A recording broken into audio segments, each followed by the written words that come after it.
Hello friends, welcome to போபிமா thoughts. இன்றைக்கி இந்த பதிவில் நம்ம பார்க்க போகிறது நீங்கள் அடிக்கடி மாற்ற வேண்டிய அன்றாட பொருட்கள். நம்பர் 1, உள்ளாடை. 6 மாதங்களுக்கு ஒரு முறை உங்கள் உள்ளாடைகளை மாற்றவும். 2, பல் துலக்கும் ப்ரஷ். 3 மாதங்களுக்கு ஒரு முறை மாற்றவும். நம்பர் 3, குளியல் துண்டு. 3 முறை பயன்படுத்திய பிறகு கழுவவும்.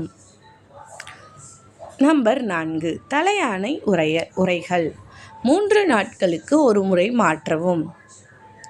Number 5, mobile screen. ஒவ்வொரு இரவும் கிருமி நீக்கம் செய்யவும்.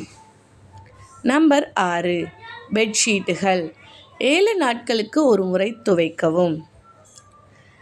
நம்பர் 8, சமையலறை ஸ்பாஞ்ச். 2 வாரங்களுக்கு ஒரு முறை மாற்றவும். அவ்வாறு மாற்றுவதால் ஆரோக்கியமாக இருக்க முடியும். இந்த பதிவு பிடிச்சிருந்தால் லைக் பண்ணி, ஷேர் பண்ணி, சப்ஸ்கிரைப் பண்ணுங்கள். இதே மாதிரி இன்னொரு நல்ல பதிவோடு சந்திக்கிறேன். தேங்க்ஸ் ஃபார் வாட்சிங்.